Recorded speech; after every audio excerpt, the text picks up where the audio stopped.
Okay. And just a check. Where I had developed new types of technology, and I did an environmental sciences for about 20 years, looking for different pathways for waste products.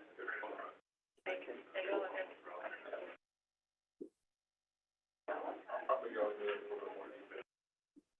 I don't know if you're aware Brian was able to make it, that he's in another meeting. He was gonna call in, but so we got. Brian's on the call with us here.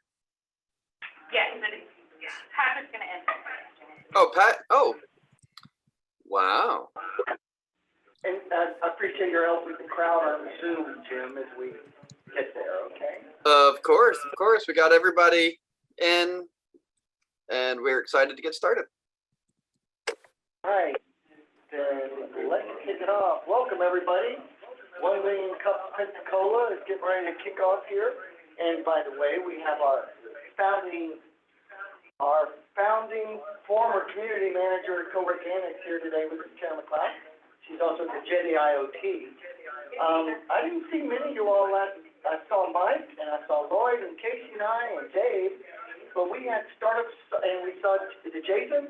We saw some, and Jay, we have Startup Social now. And it is on Tuesday, the first Tuesday at 4:30. Well, technically, it's not the first Tuesday, it's the Tuesday before 1 Million Cup, which doesn't always fall on the first Tuesday, just clarifying. So, it's definitely the night before 1 Million Cup, which is the first Wednesday. Got it. All right, so just so you all are aware, please follow along with all of the different core organizations, Kakua Institute, the Jetty IoT, Collab Pensacola, and the Spring Entrepreneur Hub. Their social media is promoting that event along with this and others of interest and value to the entrepreneurial ecosystem here. So please stay in tune for that. Welcome, my name is Patrick Rooney. I'm the Director of Entrepreneurial Development and the Director at Collab Pensacola. Brian Wire, our favorite MC and CEO of the Gold Coast Minority Chamber of Commerce is not able to be here today. Our favorite MC and CEO of the Gold Coast Minority Chamber of Commerce is not able to be here. Our favorite MC and CEO of the Gold Coast. Sorry, pardon the technical difficulties.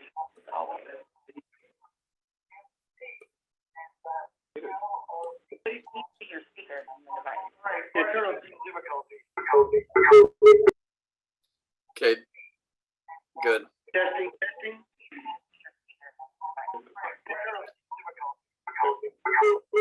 You need to mute your computer as well, not just your Zoom. Yeah, the speakers.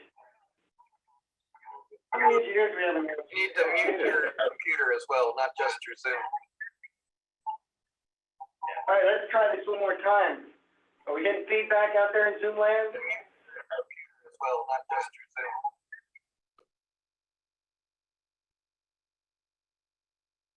Is it clear? Just shake your head, Jim.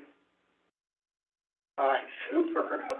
We're good now. Okay, so 1 Million Cups, what is it? For those of you who aren't familiar with it, 1 Million Cups is an organization whose mission is to lower the barrier of access to education, resources, and connection for all types of new and aspiring entrepreneurs throughout the United States. This is founded by the Coffin Foundation out of Kansas City, Missouri. Mr. Coffin was an entrepreneur himself who basically built a $1 billion company in the pharmaceutical industry, and when he passed away, he left his billions to the Coffin Foundation to promote entrepreneurship and education around the country. We're one of about 160 chapters of 1 Million Cups around the country, and it got its name 1 Million Cups simply because on Wednesdays at 9 a.m. across America, 1 million entrepreneurs get together to drink coffee and I wanted to say cause trouble, but and create disruptive and innovative technologies, hopefully to grow successful businesses. We're here to help one another. We're here to listen to your stories, provide feedback, and see how we can all build a better community of entrepreneurs here. So, and a lot of people in this room actually do those things like SPVC, Startup on the Block, co-working spaces, angel investors. So there's a lot of interesting people in the room. We appreciate you being here. without further ado, Casey, unless I've missed something, and today's date is trivia question, National Banana Cream Pie Day, in honor of Brian's absence. And in honor of Casey, it's also National Rescue Cat Day, I found. For all the cat people. All right. So again, thank you. I don't want to keep running my mouth so much. I think what we're going to do now is hear from Mr. David Robau. Dave was one of the early presenters to 1 Million Cups way back when. I call that now BC times, before COVID. Back when Karen was over at Co-Organics. So he's been through a lot of things since then, including G-Beta program over the spring, and other kinds of efforts and around pitches. So he's got a great company and one of my favorite garbologist startups in Collab. Hey. All right, thanks. I appreciate it. I saw some people popping in there with our admin requests. Oh, let's get back to is it chat or?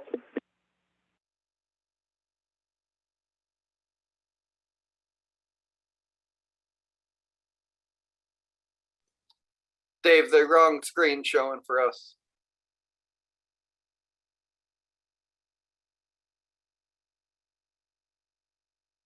Where would I get to look for people stuck in the phase? Hey, Dave, Can you give me? Yes, sir. we're seeing your presentation screen, not your full screen slides. Got it. What are you waiting? How's that? That is perfect. Okay, so I'm guessing my audio is coming in okay as well? Audio sounds fantastic. Oh, great. So thanks for having me. I really appreciate it. My name is Dave Robau, and Pat had mentioned, I'm the CEO and founder of a company called National Energy, and we're here to disrupt the garbage business. The garbage business is something that hasn't really changed a lot. We still do what the Mesopotamians did, which is when we have things we don't want anymore, we dig a hole in the ground and we stick it in there and let somebody else worry about it. So a lot of my background has really been with the U.S. military. I spent most of my career either with the Army Corps of Engineers, solving problems on behalf of the Department of Defense, or more recently with the U.S. Air Force. In my capacity, I've been an environmental scientist for about 20 years. I'm a product of the University of West Florida. And I was very fortunate that I had a really interesting career with the Air Force. In fact, the President in his State of the Union address last night talked about something called pit burns. Probably not familiar with that, because why would you? You're just a normal person and don't think about garbage the way I do. My wife likes to say I have an unhealthy relationship with garbage. But a pit burn, if you can imagine this, is a hole in the ground, someplace in an AOR, in Afghanistan, and there's a lot of garbage that's generated from these forward operating bases, and the garbage goes into a big hole, and they light it on fire. So, as you can imagine, first of all, it's a terrible way to get rid of garbage, because when I say garbage, I mean everything goes into these pit burns. So, not just plastics and metals, but styrofoam, batteries, you name it, it goes into these pit burns. So as a result, the Joint Chiefs of Staff put a cease and desist order on pit burns because they were causing respiratory problems and neurological disorders for our airmen in combat zones. So Joint Chiefs came to Hurlburt Field, which is where I was, at Air Force Special Operations Command, and I was the lead scientist on this project here at the bottom right, using plasma gasification to be able to treat solid waste, producing a syngas, to be able to use that syngas as energy. And it was then that I realized that was kind of the aha moment for me, that there's a lot of chemical energy that's in our waste stream, that if only we could extract it, pull the things that don't generate energy, we can have a sustainable source of energy for forward operating bases and other locations. So that's kind of when my entrepreneurial journey came about, because nobody else was doing this. And it was one of those things where I was like, this is a market opportunity, and I don't know why nobody's seeing it. So when we formed the company, it was really to really combat climate change. So there's two major what we call super emitters of greenhouse gas emissions. One is solid waste landfills. Solid waste landfills, through the decomposition of organic material, produces methane, which is released into the environment and is responsible for about 16% of all global greenhouse gas emissions. So there are some air quality issues associated with landfills. Here's the other one. Anybody know what this is? See this in Zoom land? This is what stands between all of the things that you threw away and your community's drinking water supply. This is it. Manufacturer gives this a 5-year warranty. Why do you think that is? So, as this material decomposes, which is what it does, it photodegrades, and more garbage is being put on top of it, there's penetrations through that material, and then as rainwater seeps through whatever you decided to throw out last night, you have all kinds of issues in your drinking water. So it's very expensive to collect that leachate material, and now there's impacts to the groundwater. The other thing that we're trying to affect is how we generate energy. This is another super emitter of greenhouse gas emissions. Anytime we're extracting a fossil fuel, we're refining it, and then ultimately burning it in some kind of combustion engine, we're releasing carbon emissions into the atmosphere. So methane, which is the enemy here, solid waste landfills are my mortal enemy in life because of the methane that's generated through the decomposition of the organic material. Methane is 86 times more potent of a greenhouse gas than CO2. CO2 gets a lot of the bad rap because there's so much of it in the atmosphere, but methane is really worse than CO2, so that's something that we're very, very concerned with. So we formed the company about 5 years ago with the simple premise of leveraging advanced technologies to solve environmental challenges. So that's what we do, that's our core mission, if you will. And this is what a state-of-the-art facility looks like that National Energy would operate. Hopefully there's not too much of a delay here. But what we've done is we've introduced AI-powered robotic technology into the recycling industry. Right now, this process, if your community has a recycling facility, is a very manual process. There's people standing shoulder to shoulder and pulling out, the contamination in your waste stream and putting it into these different bunkers, because ultimately we're going to produce something that's going to go to sale to somebody else. So there's something that happened in 2018. It's a program called National Sword. Prior to 2018, China was the world's recycling bin. Anything that you threw in your recycling bin, maybe if it didn't end up in the ocean, it ended up in a container which found its way over to China. If you think about this from a scientific perspective, all the embodied carbon that's associated with that process, from that plastic bag that goes into a plastic bottle, that goes into the recycling bin, goes out to the West Coast, and then over to China, this is a very carbon-intensive process. So I believe, we believe as a company that all of our waste should be handled locally. So recycling facilities should be able to process material locally and regionally find markets for that material. So what the robots do is they allow us to take humans out of a very dangerous environment. This is not a very glorious occupation, so people really don't like this. There's a tremendous amount of turnover. And what happened is the recycling industry got hit with another impact, and that was COVID.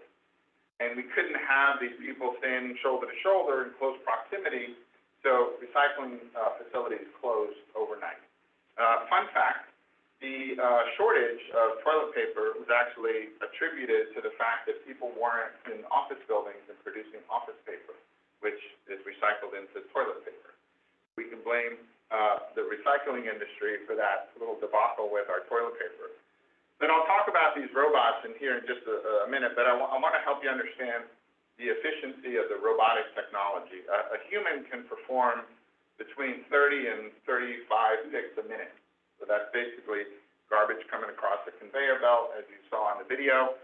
And that's really all dependent on how much sleep they got last night, what kind of mood they're in, and, if they're thinking about lunch and whatever. Robots don't care about any of that. The other thing, you probably can't see it because of the little zoom feature there, so I'll kind of give you a highlight.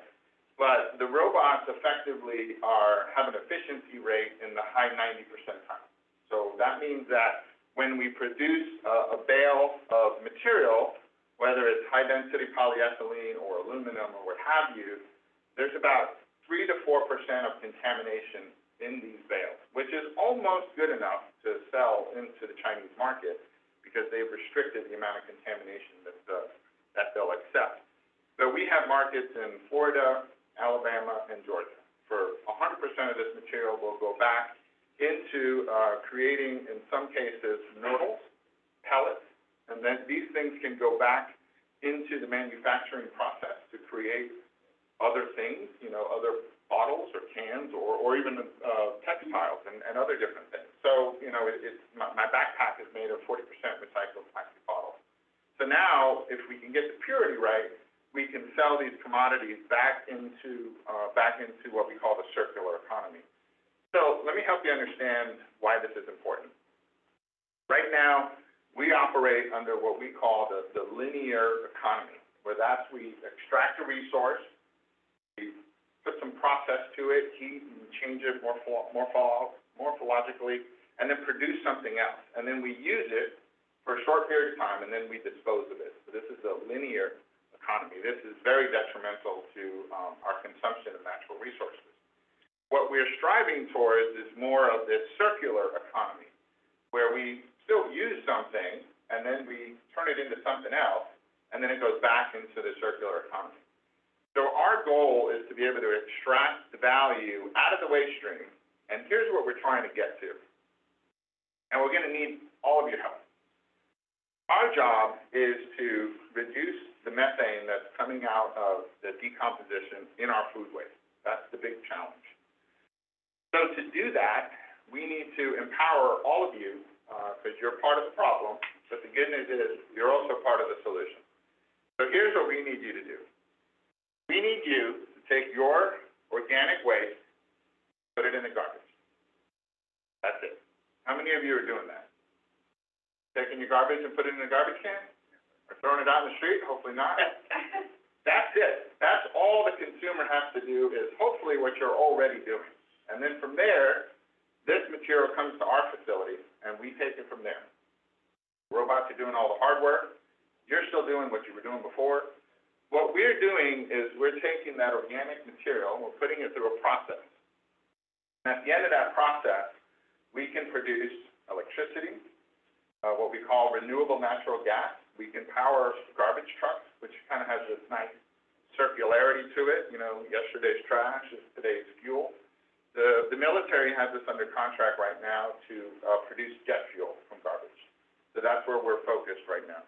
So this is a process that we believe is very synergistic in the sense that we're taking the commodities out of the waste stream, selling those off into the circular economy, and then the organic material is not just powering itself, so the facility itself is running off of electricity produced from garbage, but we're also producing engineered fuels, like this. There's one in the back of the room. This used to be garbage. So I get stopped by TSA all the time because I speak at a lot of different conferences, and of course, I try to explain to them that I'm a scientist, and they're like, whatever, just keep moving. A couple of times they'll confiscate it, if you can kind of see that out in Zoom land. What's that? What do they assume it is? Who knows? I had all kinds of questions, but anyway, they searched me, they see I don't have any rolling paper, and they let me. So this fuel can now all of a sudden be stored, and we can meet the Air Force's definition of energy security by having a 14-day fuel supply at the installation. So it's pretty exciting, the different things that we can do with garbage. Okay, so I'm an energy nerd. My house has run on solar for the last 10 or 11 years. This is why I'm so excited about the potential for bioenergy. First of all, we have to understand baseload power. So today is a great day. My solar panels are cranking out kilowatts because it's a beautiful day. But you can't run a military operation based on what the weather is doing. So wind and solar have some limitations. So to be able to meet baseload, there's really only 3 renewable sources that we can look at: geothermal, hydro, and biomass. Geothermal and hydro are location specific. Garbage is anywhere there's people. And what I really like about garbage is it's the most versatile of all the renewable energies. We can produce, heat, electricity, we can produce a gaseous fuel and a liquid fuel. So that's what I like. And oh, by the way, we're reducing garbage from going into landfill, which, you know, who can't get behind that? So just a couple of last slides, you know, the amount of traction that the company's had over the last, you know, several years. Well, we've gotten approvals from the state of Florida. This process is considered recycling by Florida statute, so that was important. The other thing that was important for me is I needed to get EPA to approve this as an engineered fuel. As a scientist, I didn't want to solve one problem and create another one. Back in the 70s, we had this new insulation, which was the best that we can possibly produce, called asbestos. And now here we are pulling it out of all these buildings. So we were very careful. So the EPA gave us a full designation as an engineered fuel. The other thing that was significant is a cement company in British Columbia, in Vancouver, had expressed an interest in using this engineered fuel to displace coal. So they were making cement using 100% coal, and we did several test burns. We trucked about 800 tons of this fuel up to British Columbia, and they blended it with coal. They ended up reducing the amount of coal that they were using by 40%. And I know you can't see this, but it resulted in a 22% reduction in greenhouse gas emissions. So as a company, they were really focused on reducing their greenhouse gas emissions, and we helped them find a way to do that. A couple of other things that happened that were significant. In 2020, we won the Defense Innovation Award at the Tech Connect conference. We got our first contract with the U.S. Air Force, which we were pretty excited about. And now the lenders are coming to the table. So the validation that we got from the Department of Defense is what got the lending community off center, because that was something that they were very interested in. So this is our team, just kind of wrapping up here. I'm really happy with the team that we have generated. Lots of subject matter experts from different paths. Some of them are local, and some of us are kind of spread out around the country. But I think that's all that I had prepared. But, you know, of course, you know, as we like to say in the garbage business, I'm at your disposal. So if you have any questions, I'd be happy to take them. Drop the line after that. Thanks. Is that, sorry, guys. Ladies first. Oh, thanks. Hey, I have a question about the company. Sorry. The company that were using coal and then mixed your product with it, cost-wise, was that better for them or more expensive? Great question. Okay. So this is where I wish I would have spent a little bit more time in business school. We didn't do a lot of research when we went into this contract. We built our pro forma. We said, this is the price that we need to make this project cash flow. So we negotiated with, this cement company's been around for 106 years. And we're, you know, two guys in a box of business cards. And we're negotiating with this behemoth. So they reverse engineered our business model, because I was very transparent, you know, trying to be a good business partner. And they figured out that this was the number that they wanted to pay. And it was $33 a ton, and it worked on our business model, and we signed the contract. Turns out, Canadian government, the provincial government, was giving them a tax rebate for using engineered fuel. So their contract with National Energy was for $1.1 million a year. The provincial government was giving them $1.8 million in tax credits. So they made out like a bandit. So does that answer your question? Absolutely. There was a cost savings. Right. And that's typically, when we Right. go into a project, we have what an ideal customer looks like. So we know what this fuel will sell for. We index it off of coal. So based on an MMBTU, we're at about $1.50, where the market is about $2.25. So we're below Right. the market, because we're generating revenue from the tip fee. Yeah. Because the loser in this, fast forward, the loser in this business model is the local landfill. They were getting a tip fee. That tip fee now comes nationally. Awesome. Okay. Thank you. Sure. You have something, Jason? I probably won't, I looked something up and I realized I was wrong. Anybody Bill, running? But let me share one of I've the got things. one then, Yeah, go ahead. what about the treating of sewage? Is that something that y'all are interested in? Yeah. There's a lot of biomass in our Yeah, so for sure. There are very few waste products that really just have no value. You know, everything we find value in, because we're pretty creative as an organization. The biosolids, the sludge, if you will, that comes off of the wastewater treatment facility is high in organic. So that becomes a great fuel source. So one of the things, because we're sitting at about 21 megajoules per ton, and if we wanted to get up a little bit higher than that for a higher heating value, we can mix in a certain amount of biosludge. We can mix in, for that matter, a certain amount of tire residue. We generate a lot of tires that go into landfills as well. So those are great fuel sources, very, very high BTU content. And again, we're solving another problem, and that's, you know, just sticking things in a hole and letting our grain sit more. You like mix these things together so there's a recipe for your anaerobic digestion. Yeah, so recipe is a good word, because that's exactly what it is. It's kind of like making a stew. You know, except you don't taste this one as No. But the computer model will tell us, you know, certain parameters that we can adjust, and we can put in maybe another 2% of, you know, residual tires, and it'll raise the high heating value of the fuel. What about the stuff like,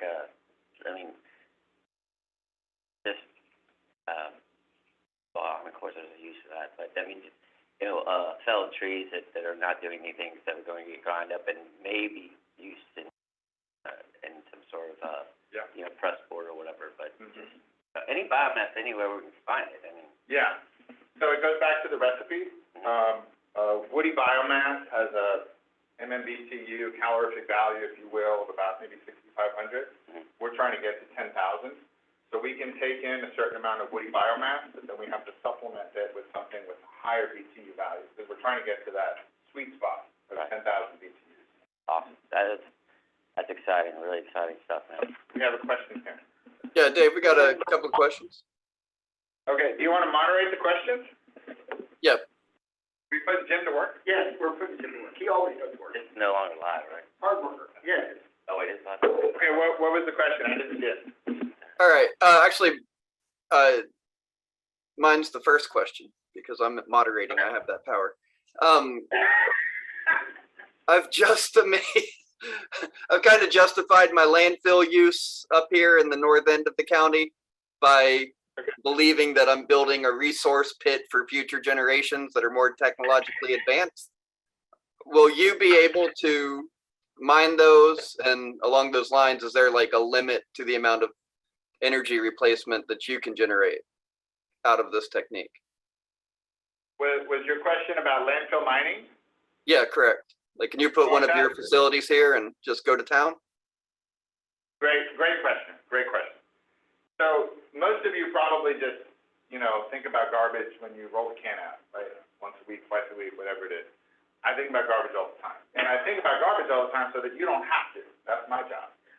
So a landfill, a solid waste landfill, while it's the bane of my existence, I see it as an energy warehouse. So I see the ability to go into, even if it's a closed landfill, and be able to extract those resources. And I'll give you kind of a quick economic summary. And by the way, recycling, while it has an environmental benefit if it's done right, it's an economic business model, just so you understand. So when the economics fall out of the business model, i.e. nobody wants to buy your product because it's highly contaminated, that's when recycling stops. And that's when now your recycling goes into the landfill. But let me give you an example. 3 years ago, high-density polyethylene, which is like your milk jugs, your shampoo bottles, things like that, was selling for about $800 a ton, which is decent. Today, that same high-density polyethylene is selling for $2,200 a ton. Part of that is consumer demand. People are going to the Unilevers and the Procter & Gamble's and saying, hey, we want more recycled content. So now you saw ads on the Super Bowl running from Coca-Cola talking about how they have this every bottle campaign where they're investing in companies to make sure that they're getting that product back, and that's what's driving the demand. So to answer your question, absolutely, that's the goal, is not only to prevent garbage from going into new landfills, but also extracting that resource. Very good. Any Very other exciting. John, you want to unmute yourself? All right. Good morning. My name's John Close. I'm a retired engineer from the Navy Laboratory over in Panama City, Florida. And I used to work with the alternate energy guys over there. We even had a biochemist that was working on microbes that could eat things and use it as a detection capability. So there's a lot of different technology over at that Navy laboratory that they're interested in. And I can make introductions for you. Those guys were my neighbors in cubicles next door. We've had a lot of lunches together. And the other thing I wanted to comment is, I thought I saw in one of the letters that flashed by that you had an SBIR contract with the Air Force. And I was just going to mention that after the last SBIR reauthorization, I think that was in 2018, they make it really easy now for the Navy to take an Air Force SBIR contract and sort of piggyback on that contract vehicle. So that's another opportunity to help speed the cooperation between laboratories and things like that, is to make sure that you've got the contract side covered. And I got some experience in that. So my phone number is in the chat, and just get in touch with me after the, or have Sandra get in touch with me. I'll be glad to provide some contact information for you guys. If you want to go over there in a face-to-face introduction, I'd probably be willing to do that too. Awesome, awesome. You know, I had some space in the bottom of the slide here on my board advisors. I had some room in there for another headshot. Just wanted to drop that in there. So it's a great comment. So for those of you that are not familiar with the Small Business Innovative Research, it's where the federal government puts about 2 to 3% of all of its revenue into R&D projects. So we were fortunate to have won a Phase 1 award with SBIR. And to John's point, Congress considers that a fair and open solicitation process, because everybody's competing on a level playing field. So when you win one, any agency can now do direct acquisition with that company. So if EPA loved this technology, or the Navy loved the technology, even though we were under an Air Force SBIR, to John's point, now they can do a sole source contract to National Energy. So that's pretty excited. It's got a lot of our investors pretty excited. I'm definitely going to take you up on that, John, because I'd love to talk to those guys. Anything else, Jim? We're good online. A lot of people saying great presentation. So. Oh, well, thanks. Well, I appreciate it.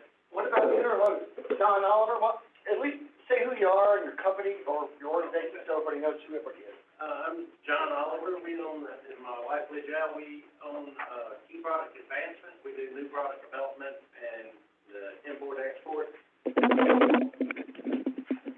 My question was, first off, I saw something similar to this. I believe it was late 70s, early 80s, in the city of Minneapolis, St. Paul, where they had, where they were taking the city's garbage and going through a separation process, essentially. And they wound up with something called Milorganite fertilizer.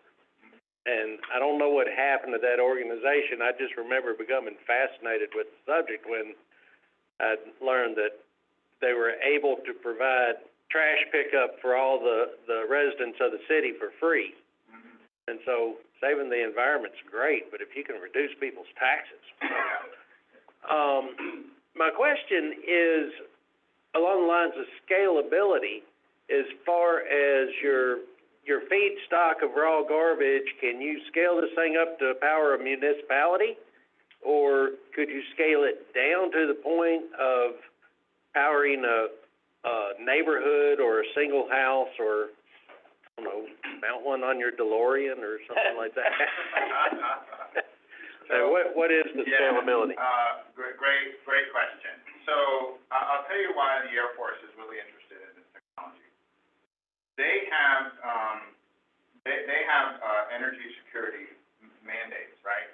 So in the DoD, energy security and national security, that's the same thing. So what the Air Force has us developing is something that we call a waste-powered energy microgrid, where instead of bringing in a coal or natural gas or something like that, the feedstock is what we call it, the fuel, becomes yesterday's garbage. We process it, so we're not burning garbage like a mass burn incinerator. We're producing a fuel. The fuel is then going into an updraft gasifier. What the Air Force really likes is the fact that inside of 5 acres, we can produce about 6 megawatts of electricity. So for those of you that don't know kind of how what that really means, if you wanted to produce 6 megawatts of electricity from, let's say, solar, you would probably need about 60 acres, 50 to 60 acres, because you need a lot of land area to be able to do that. And like I showed in the table, you're still not meeting your base load. We get in Florida, at our latitude, about 5.1 hours of available sun. So you still have to supplement with another fuel source or batteries, which you can use. But to answer your question, on average, each person generates about 4.9 pounds of garbage per day. A lot of garbage. So like a household of 3 people could generate almost 2 tons of garbage inside of a year. We can convert that for the city of Pensacola, and to give you an example that's kind of real world. Every year, we generate about 360,000 tons of garbage in this community. So that fills up the Bay Center all the way up to the rafters and then spills out into the parking lot.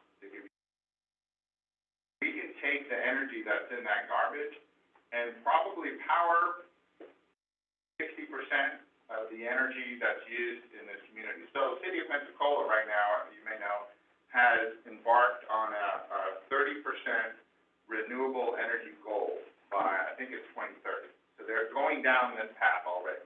Our job is typically trying to convince elected officials to go down this journey. They're already going down this journey, so we're following along with them. Monday, by the way, if you're interested and you're bored and you don't have anything to do around 3:30, I'll be making a similar presentation.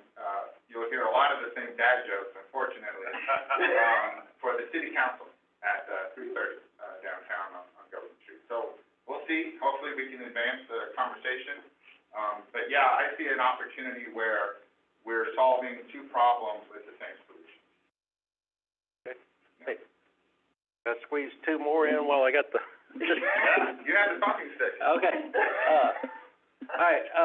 The first one is you have these basically pellets and some fluff. Can you feed these directly into existing coal-fired power plants? Yes, you can. You want to pass that around so you get a visual? Sorry, I don't. So there's almost no conversion process. Yeah, so that is effectively what Lehigh Cement did. Lehigh Cement was taking 100% coal, and then they were blending 40% of our fuel product with that coal mixture. So we were getting a 60-40 blend. Wow.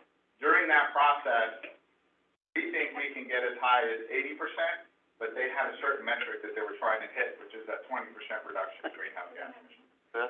So yes, absolutely, you can certainly blend this with coal as an example. Okay. And the last question, then I'll pass the stick on.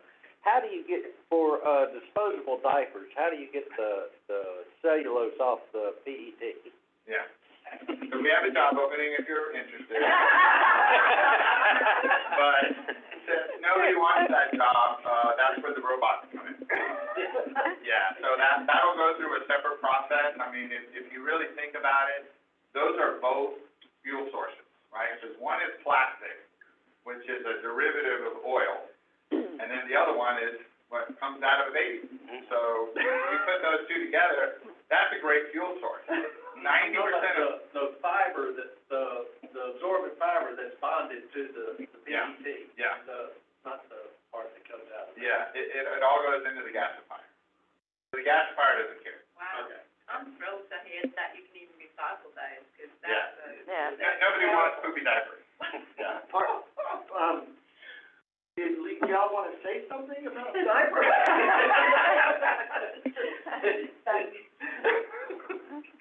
Dave, I did want to ask, Yeah, go ahead. were those robots, did you say they were part of a larger initiative, or were those things y'all were developing? What was the last part of your question? Are those something that y'all are developing, or are those something that you're Oh, purchasing? Yeah, good question. So we licensed the robotic technology from another company. That's all they do is build robots. What's interesting is we're working with that same company to go outside of the municipal solid waste and go into like C&D and biomedical and some other industries.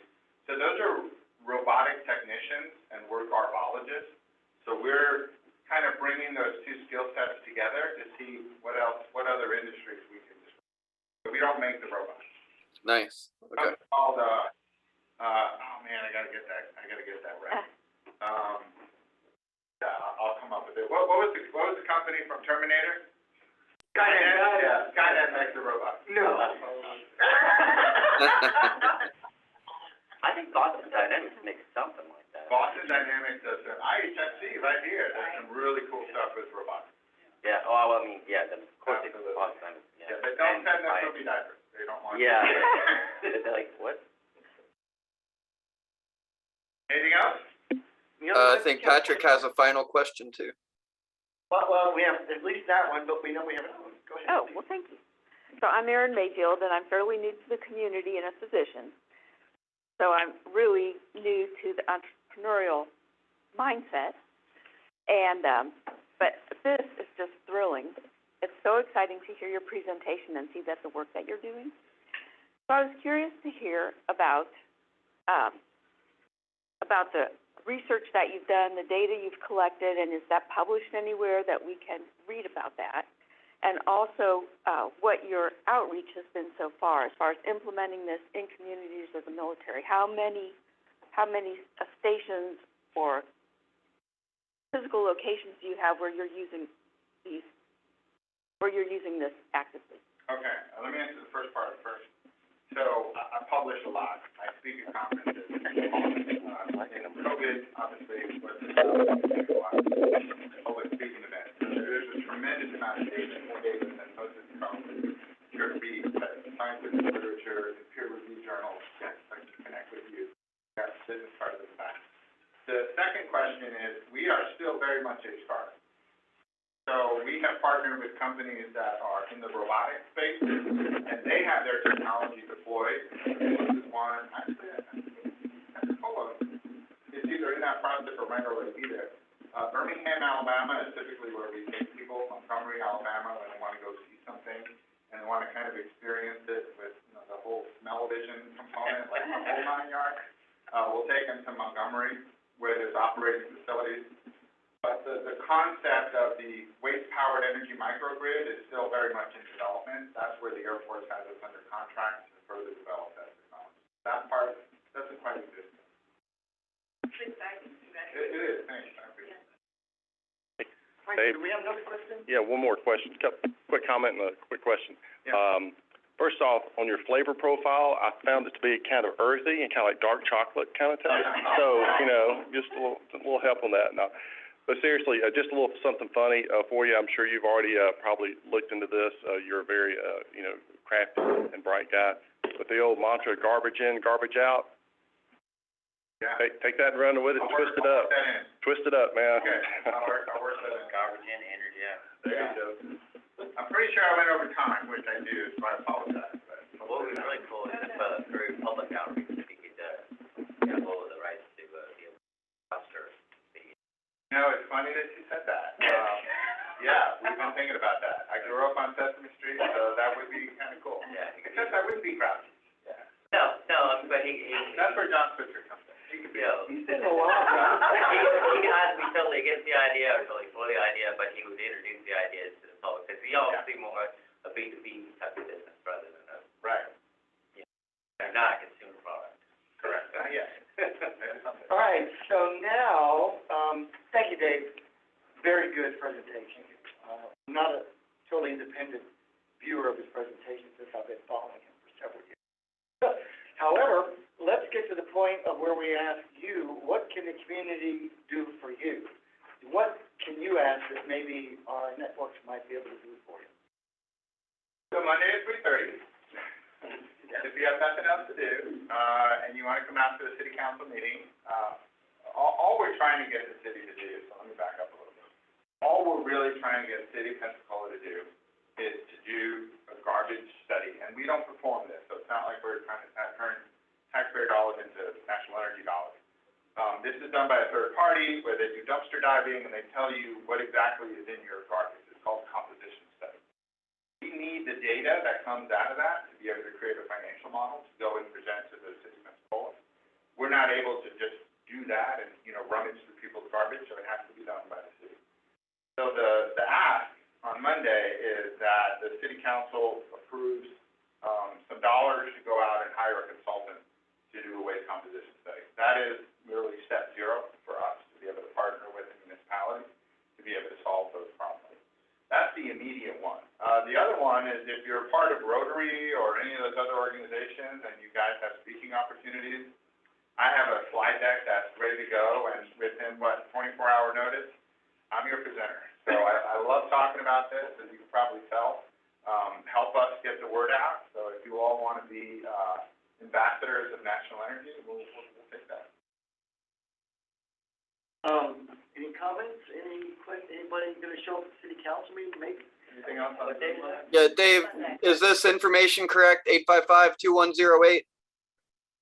It is. Let me just do, I think I can do this. Yep. Yeah, look, I had all these backup slides, but you guys are gonna ask me some hard questions.